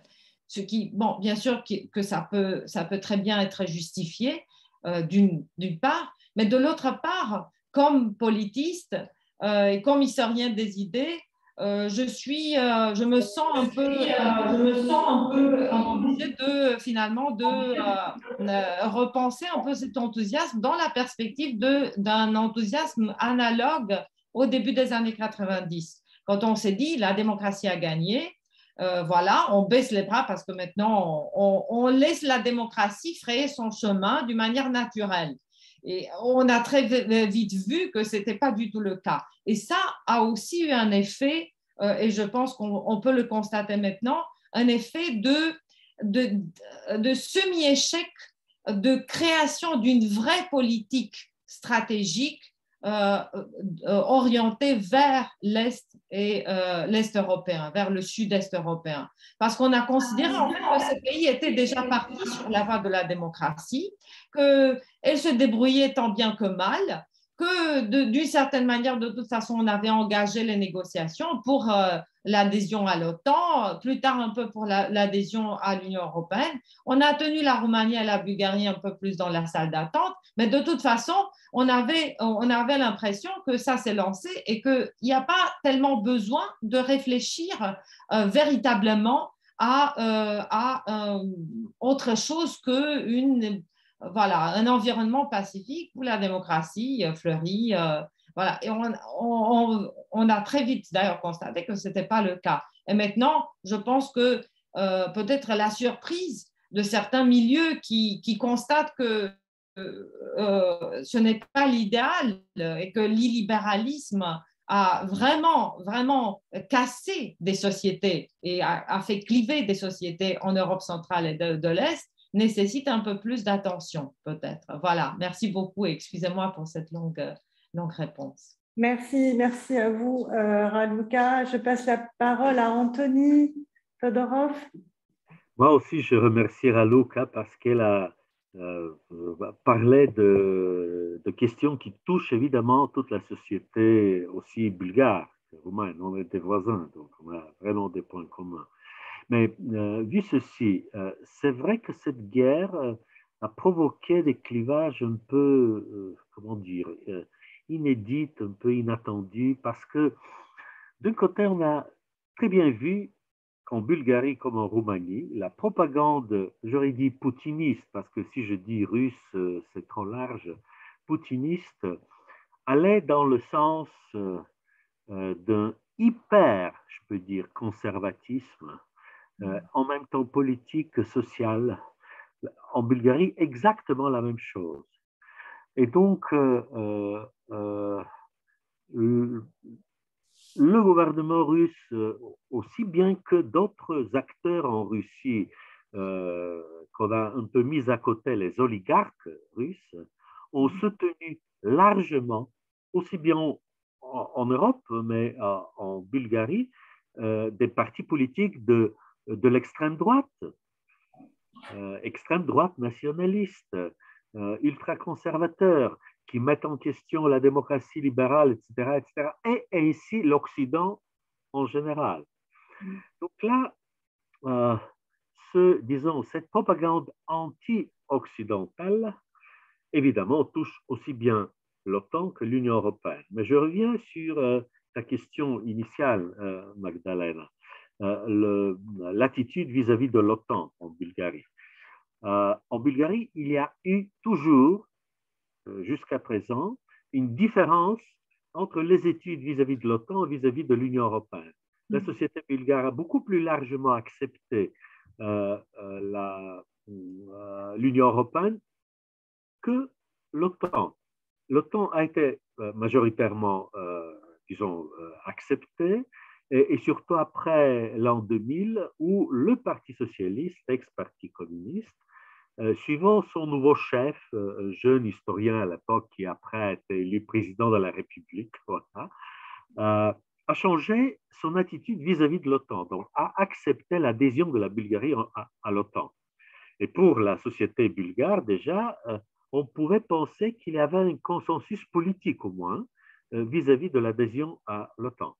Mais, ce qu'il faut quand même de temps en temps rappeler pour comprendre ces différences, l'attitude vers l'OTAN, l'attitude vers l'Europe, est que la communauté européenne et après l'Union européenne a été toujours une alliance de pays démocratiques, toujours, tout au long de son histoire. Ce n'est pas exact pour l'histoire de l'OTAN. On avait au tout début comme membre le Portugal, par exemple, qui était une dictature.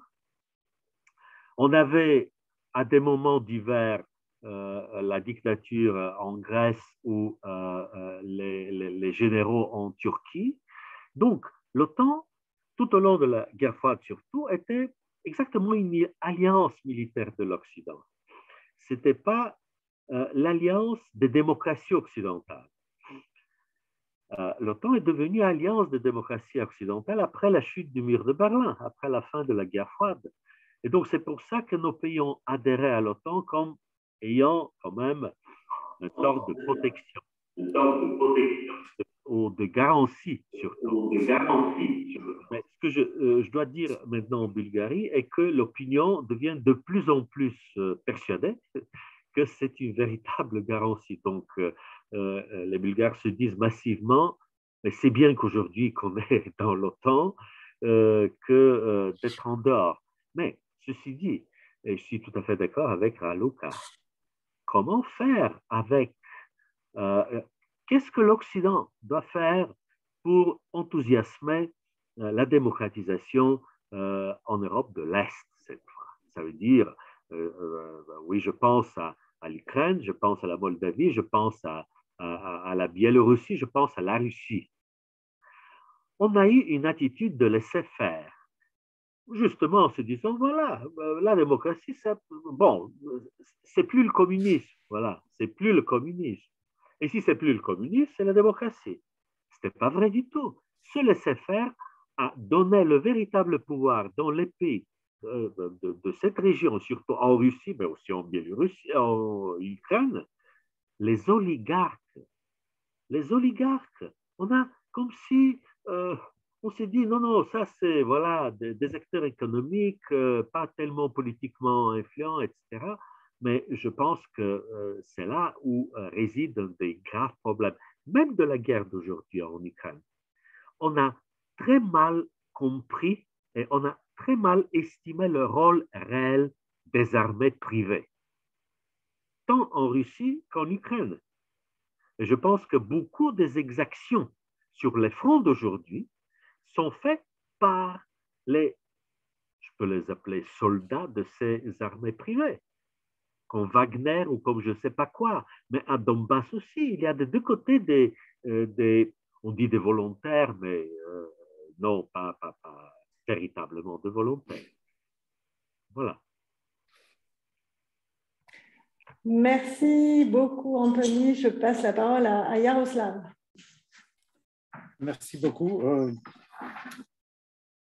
Pour la première question sur le consensus dans l'Europe centrale et orientale, bien entendu, il y a des différences. Je pensais aux voisins directs de la Russie qui pourront se sentir en danger géopolitiquement vu l'expérience historique, première chose. Mais deuxième chose, pas négligeable, ce sont des mots de Vladimir Poutine qui a dernièrement souhaité que l'OTAN revient dans l'état d'avant 1997. Autant que nous se sommes fait un tout petit peu négliger ce que dit Vladimir Poutine dernièrement, après ce qu'on a depuis 2014, je pense que quasiment, les gens qui s'intéressent vraiment dans ce qui se passe dans les géopolitiques ont plutôt une tendance à prendre les paroles de Vladimir Poutine au sérieux, littéralement, parce que on a surtout négligé ces conceptions de la Grande Russie qui se sont, vous voyez, dans la manière scolaire, ce sont parfois des idées absurdes. On prend l'histoire des idées, on peut que dire que ce sont que c'est un mélange mystique qui n'a pas vraiment pas trop de sens du point de vue rationnel. Néanmoins, il faut les prendre au sérieux parce que si c'est le réel qui ne va pas avec des idées de Vladimir Poutine, il faut forcer le réel. Apparemment, ce qu'on voit maintenant en Ukraine, malheureusement. Cela dit, pour revenir à la question de l'implication biélorusse dans le conflit, je pense que militairement et politiquement, la Biélorussie est faible après la révolution contre Loukachenko l'année dernière. N'empêche que si on pense à cette idée de Vladimir Poutine d'avoir une grande Russie, la grande Russie qui consiste des trois pays, donc la Biélorussie, l'Ukraine et la Russie. Donc, évidemment, encore une fois, je voudrais souligner que on peut être vraiment contre les idées pareilles, même du point de vue scolaire, montrer des défauts de cette manière de penser. Maintenant qu'on a une guerre au nom de cette idée, je pense qu'il faut vraiment prendre tout ça au sérieux et ce danger et l'implication biélorusse dans un conflit pourrait servir pour obtenir dans une certaine manière de ce but. Avant le 24 février, j'osais pas dire de mots pareils, mais maintenant, je pense qu'il faut vraiment penser que ce sont les jeux de cartes géopolitiques qui se déroulent devant nos yeux. Et vraiment, si pour Vladimir Poutine, maintenant, c'est devenu un jeu de pouvoir aussi. Parce que si son pouvoir devient de plus en plus faible du point de vue des Russes, bon, maintenant on voit que c'est un processus qui se déroule devant nos yeux. On ne sait pas vraiment. On vient d'apprendre que le ministre Shoigu a été démissionné. Donc tout ça se déroule devant nos yeux, mais on pourrait dire qu'il y a des conséquences géopolitiques déjà qu'on voit. Les pays de l'Europe centrale et orientale, même s'ils sont divisés entre eux, et parfois il y a des clivages intérieurs profonds, il y a une chose, c'est peut-être une question pour vous aussi. Je pense qu'on est très conscient, après nos expériences communistes et post-communistes, que la souveraineté, c'est la condition de la démocratie. La souveraineté. Et maintenant qu'on voit que c'est la souveraineté qui pourrait être en danger, on voit l'unification de tous les partis politiques, quasiment tous les partis politiques en Pologne, ce qui est surprenant, tout à fait surprenant, mais ça s'explique par les dangers pour la souveraineté. Donc, et puis, ça ajoute aussi, si quelqu'un voudrait comprendre pourquoi les Polonais du coup, à la surprise générale, se sont montrés si accueillants vis-à-vis des réfugiés. On a plus que 2 millions de personnes, surtout les femmes et les enfants, en Pologne. Et ce sont des enjeux historiques, géopolitiques. On voit que les politiciens de tous les partis pensent à la souveraineté. Donc, on pousse le clivage politique qui est profond entre les libéraux et les illibéraux en Pologne. Maintenant, on met ça à côté parce que la souveraineté est avant la condition de la démocratie. Donc, ça permet de créer un consensus, vu l'histoire, vu géopolitique et vu la guerre sanglante qui se déroule devant nos yeux. Merci beaucoup. Alors, je me tourne vers la salle. Est-ce qu'il y a une ou deux dernières questions ou éventuellement… Oui. Oui, bonjour. En fait, je n'ai pas tout à fait une question. Je me permets de faire quelques remarques, peut-être, parce que je suis biélorusse et j'ai suivi tout ce qui s'est passé en Biélorussie. Je suis depuis maintenant presque 2 ans. Et je trouve ce que vous avez évoqué, c'est tout à fait vrai. L'Europe ne s'est pas rendue compte de ce qui s'est passé en Biélorussie. Je ne veux pas paraître complotiste, mais ce qui est arrivé en 2020 était planifié par M. Poutine. Je ne vais pas vous dérouler tous les détails, mais c'était dans le but d'affaiblir Loukachenko et d'annexer le pays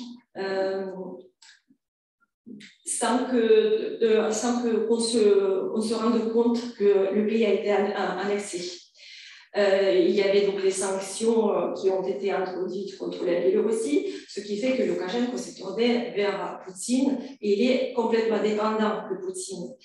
Parler aujourd'hui du peuple biélorusse qui ne fait rien, c'est profondément injuste parce que les Biélorusses souffrent depuis 1 an et demi. Il y en a effectivement beaucoup qui sont partis du pays, il y en a beaucoup qui sont en prison. Mais en fait, c'est l'eau qui dort parce que les gens vont sortir. Vous n'en avez pas parlé non plus quand vous avez parlé des médias, du rôle de Telegram, donc de l'application, c'est WhatsApp. Mais la version de WhatsApp qui est beaucoup utilisée parce que ça permet d'échanger des messages, des textes, des vidéos, c'est instantané. Et tous ceux qui n'écoutent plus, il y en a beaucoup qui n'écoutent plus les médias officiels, se nourrissent de sources d'informations qui sont sur Telegram et ça permet à l'information de circuler très très vite. Et ce qui permet aussi de voir que les gens attendent juste le moment où ce serait possible de sortir parce que le coût de manifestation aujourd'hui est trop élevé. Et j'ai entendu quelqu'un dire qu'en Russie, comme en Biélorussie, il y a beaucoup de gens bien, mais il n'y a pas une société consolidée. Et je trouve ça très, très juste. Parce qu'on sait que les forces policières sont très, très présentes et que voilà, c'est trop difficile pour les gens de sortir. Et aujourd'hui, ce qui se passe pareil avec la Biélorussie, qui sert de l'arrière-base pour l'Ukraine, en gros, je trouve que la Biélorussie est devenue le cheval de Troie pour l'Ukraine. C'était préparé, tout était planifié à l'avance. Et parce que le référendum a eu lieu le 24 février, c'est Poutine qui a poussé Loukachenko à l'organiser pour permettre justement qu'il y ait l'armée, etc. Voilà. C'est juste une Merci beaucoup. Est-ce que quelqu'un d'autre veut poser une question? Une dernière question? Je me permets peut-être de poser une question. Allez-y, bien sûr. Ce serait plutôt par rapport aux migrations, parce qu'on voit que ça a entraîné quand même énormément de réfugiés au sein de l'Union européenne, qui arrivent principalement en Pologne et en Roumanie, en Slovaquie également, on a personne de Slovaquie. Ma question, elle se porte, c'est que là, on a un accueil qui est paradoxalement, face aux autres conflits qu'on a pu avoir actuellement, exceptionnel, de ces sociétés en Pologne, en Slovaquie et aussi en Roumanie, sauf qu'en fait le nombre est tel que comment on va pouvoir à l'avenir, parce qu'on voit qu'il y a un conflit qui commence à s'éterniser, comment on va pouvoir à l'avenir les intégrer, parce que c'est quand même des femmes, des enfants et des personnes âgées en grande majorité. Est-ce que la population qui est pour l'instant plutôt très favorable à leur accueil, à ce soutien, est-ce qu'elle ne va pas au bout d'un moment leur tourner le dos, parce que ils vont devoir bénéficier de services de santé, ils vont devoir bénéficier de services d'éducation. Et du coup, peut-être aussi pour parler un peu de la Russie et du Bélarus, dans une proportion beaucoup moindre, on voit, et je pense qu'aussi la fermeture de toutes les usines occidentales, de toutes les banques occidentales, les grandes entreprises, on voit une certaine élite russe, moyenne élite, on va dire, pas les oligarques, aussi émigrer en Europe. Notamment, on a vu le train Saint-Pétersbourg-Helsinki qui fait que de faire des allers-retours remplis pour partir. Dans quelle manière on va pouvoir gérer toute cette migration? Comment ça va être perçu aussi? Voilà, c'était un peu par rapport à cet enjeu-là. Merci beaucoup. On va, du coup, s'il n'y a pas d'autres questions, je me tourne d'abord peut-être vers vous deux. Allez-y, celui qui veut commencer. Bon, juste concernant peut-être le commentaire tout à l'heure sur le Bélarus, ce n'était pas vraiment une question, mais bon, je veux dire, ce qu'on peut dire, c'est que dans les conséquences, la Russie a profité de ce qui s'est passé au Bélarus dans les années 2020-2021. Je n'irai pas jusqu'à dire que tout était planifié, parce que dans ce cas, il aurait fallu dire que les manifestations étaient aussi planifiées par Poutine, ce qui est un peu tendu comme hypothèse. On peut en débattre. Voilà, on peut en débattre, mais à mon avis, les manifestations en 2020 étaient honnêtes, hein, en tout cas, étaient franches. Mais disons que ce qu'on peut dire effectivement, c'est que suite aux manifestations, Loukachenko est effectivement devenu une sorte de vassal de la Russie, parce que c'est à cause de la Russie qu'il a pu se maintenir au pouvoir, hein, tout simplement parce que dès le début, en fait, lorsqu'il y avait de grandes manifestations, il y avait des spécialistes des services secrets russes qui sont venus pour organiser la répression. Il y a eu aussi des journalistes russes qui sont venus pour relayer en fait les collègues biélorusses qui sont partis des médias d'État et ainsi de suite. Donc il y a eu effectivement un soutien massif aux autorités biélorusses lorsque les autorités biélorusses étaient isolées. Mais ça, c'est une raison, disons, plutôt conjoncturelle, parce qu'il y a d'autres raisons qui sont structurelles et qui sont dues à l'histoire soviétique et post-soviétique. Il y a eu cette proximité, en fait, la construction, l'institutionnalisation d'une alliance très forte entre la Russie et le Bélarus. Et donc, il y a plusieurs raisons derrière. Bon, concernant les migrations et les réfugiés et les migrants qui vont arriver en Europe, j'espère. Moi, à mon avis, je pense que l'Europe a la capacité d'accueillir les réfugiés ukrainiens, russes, hein, c'est tout ce que je peux dire. Et parce que je suis aussi citoyen français, en tant que citoyen français, je dirais que c'est un peu le devoir des Européens. tout simplement. Parce que dans ce cas particulier, je crois déjà qu'effectivement, et ce dont ont parlé les collègues de l'Europe centrale, la différence d'accueil, disons, entre les réfugiés syriens et les réfugiés ukrainiens, ça met un peu mal à l'aise quand même. C'est vrai, mais enfin, quelque part, je suis au moins content pour les réfugiés ukrainiens. Emilia.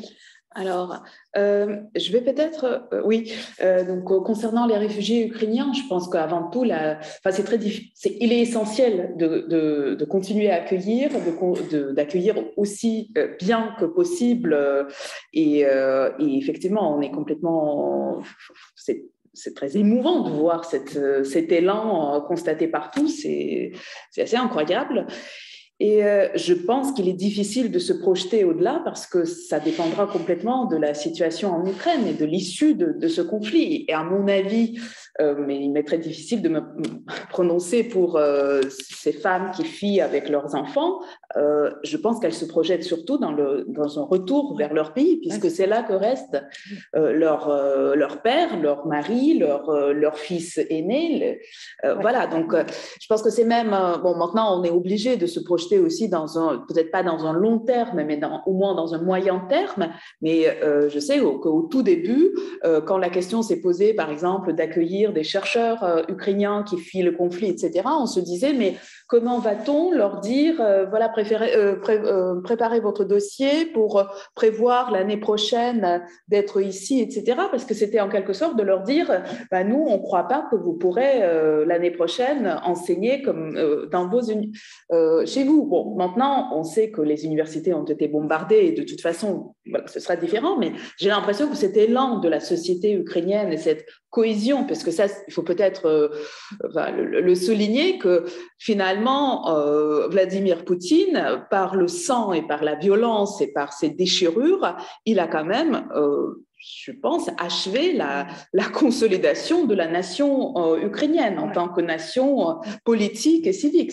Et là, ça me fait penser à un ouvrage paru, excusez-moi, je saute du coq à l'âne, mais un ouvrage paru il y a quelques mois d'une collègue parisienne, historienne, Sabine Dulin, qui a fait un livre bien avant le début du conflit, qui s'appelait Ironie du destin. Bon, ça fait référence à un film célèbre soviétique.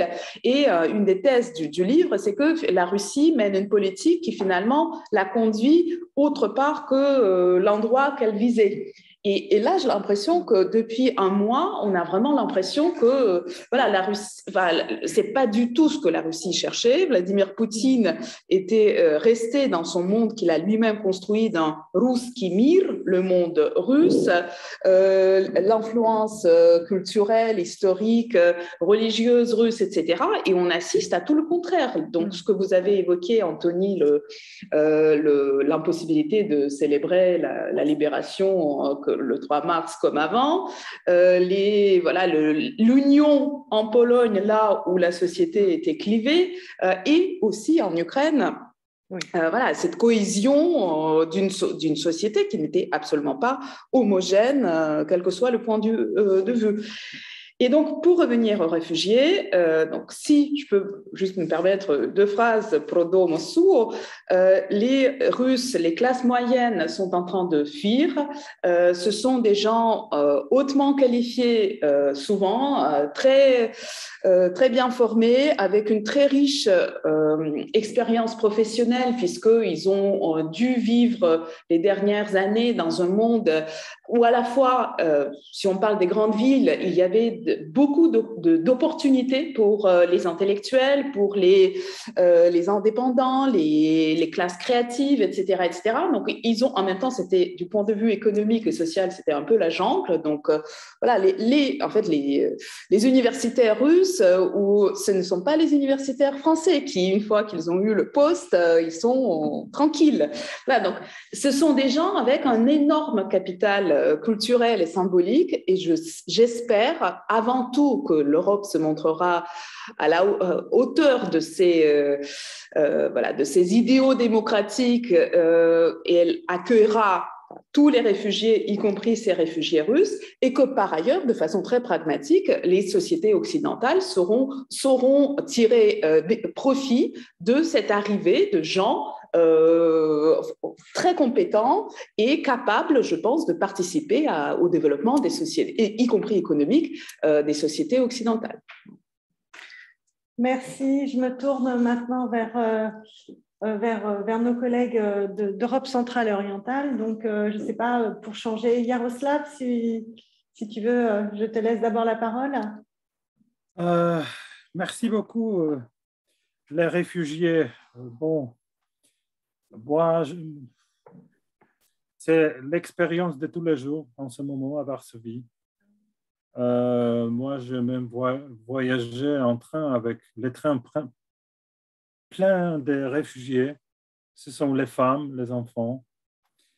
C'est pas une vague comme nous avons vu en 2015. Il y a des différences énormes.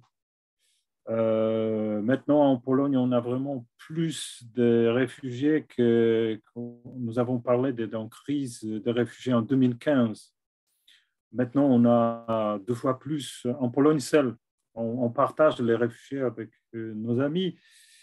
Et il y avait une question sur l'intégration, c'est trop tôt. Je parlais avec des femmes, elles pensent à revenir. Elles pensent à revenir. Ce ne sont pas des réfugiés économiques. Peut-être ça viendra, peut-être ils vont changer leur attitude, mais en ce moment, on parle, il y a beaucoup de gens qui pensent à revenir. Il y a des femmes des âges différents. Il y a des femmes qui sont plus âgées, pour eux, c'est un fardeau de penser même à l'intégration. Et il y a énormément de gens qui ont resté en Pologne pour des causes culturelles. Quand même, on peut se communiquer. Bon, ce ne sont pas des langues identiques, mais toutefois, on peut essayer de se communiquer. Puis, il y a les modes de vie qui ne sont pas si différents en ce moment. Donc, on voit tout de suite que de ce point de vue, on peut parler que l'intégration culturelle, ça pourrait pas vraiment poser des problèmes, mais en même temps, on a par exemple des enfants qui sont enseignés en ligne de l'Ukraine. Donc, ce sont des cas si variés. Il y a des femmes qui, évidemment, voient une opportunité pour l'avenir. Mais il y a les gens qui sont si tristes, si désespérés dans un état d'une détresse énorme. Parler d'une intégration, c'est même, je sais pas, c'est trop tôt. Du point de vue de l'État, on ne même pense pas d'une intégration. C'est la société civile. Ce sont les individus qui ont pris soin, aussi les communes. Mais chaque jour, il y a des milliers et des milliers de réfugiés qui vont. Donc, c'est une expérience unique et honnêtement, on ne sait pas. On voit uniquement les femmes avec leurs enfants qui sont dans une détresse et tristesse énorme. Et on fait ce qu'on peut, mais c'est le processus, ça se déroule. Je ne pense pas que l'intégration, vous voyez, c'est peut-être trop tôt même de dire ça. Et en même temps, c'est tout à fait justifié de penser de ça parce que les Allemands, avec leur Wir schaffen das, leur méthode d'intégrer les gens, ont grosso modo réussi. Mais chez nous, je ne sais pas, c'est trop spontané peut-être, trop frais, et ça se déroule toujours. Donc, c'est tout ce que je peux dire. Merci beaucoup.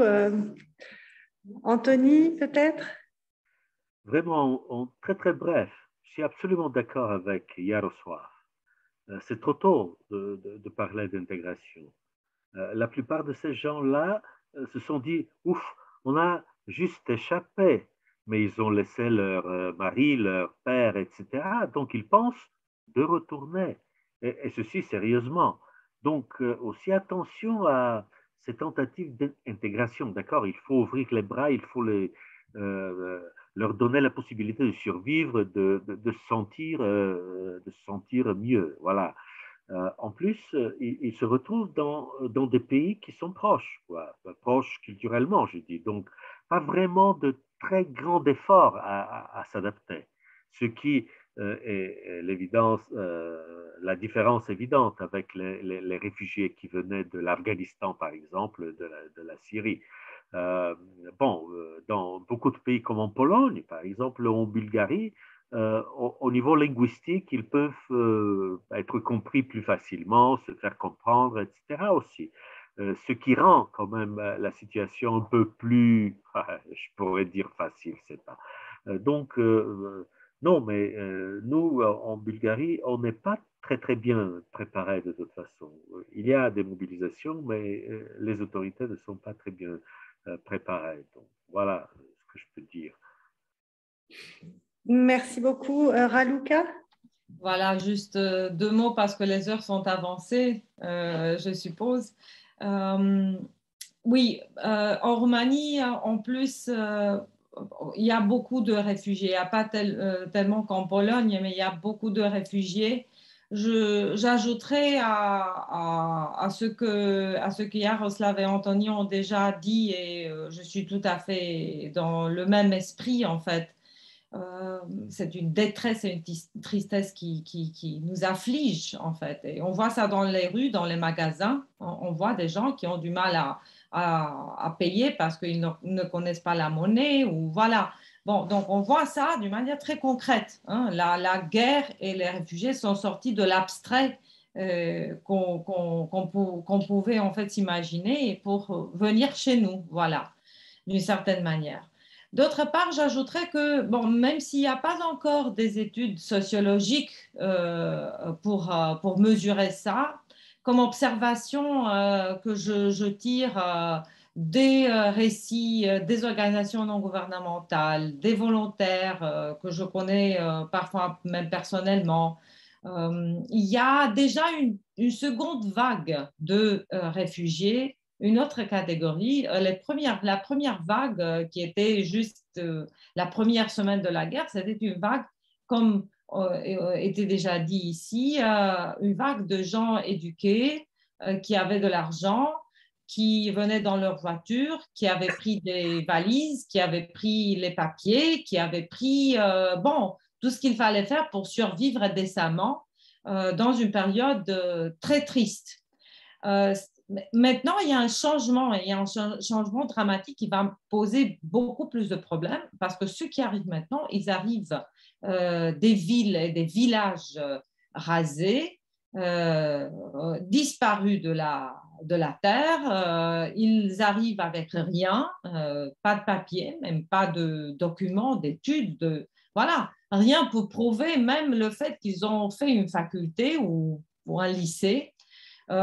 Parfois des familles qui ont été détruites, donc il n'y a pas un mari derrière parce que le mari est déjà mort dans la guerre. Voilà, donc ça c'est une seconde catégorie et des gens qui ne se débrouillent pas, qui ont du mal même à manipuler, je ne sais pas, les cartes Visa ou voilà, les cartes bancaires et tout. On voit bien qu'il y a là un autre clivage sociétal qui se reflète aussi dans la manière dont on peut accueillir et dont on accueille. Et bien sûr qu'il y a une disponibilité extraordinaire dans la société roumaine, ça on l'a vu. Il y a aussi, comme en Pologne, il y a une disponibilité de la part des communes. Il y a des maires qui ont déjà en fait annoncé qu'ils ont, je ne sais pas, une centaine ou quelques centaines de boulots à offrir aux gens. Mais c'est trop tôt, bien sûr, parce que c'est des gens qui, en plus en Roumanie, le barrage linguistique est encore plus important. Il y a pas mal de gens qui parlent l'anglais, mais ce n'est pas la deuxième vague, ce n'est pas la seconde vague, c'est la première vague de gens éduqués. Donc voilà, c'est problématique. Et bien sûr que ça dépend aussi intégralement de la manière dont le conflit va se dérouler dans les temps qui viennent, qui arrivent. Voilà. Merci beaucoup à vous tous et à vous toutes. Merci aussi à notre public et merci pour les questions que vous avez posées. Et à bientôt peut-être pour d'autres conférences.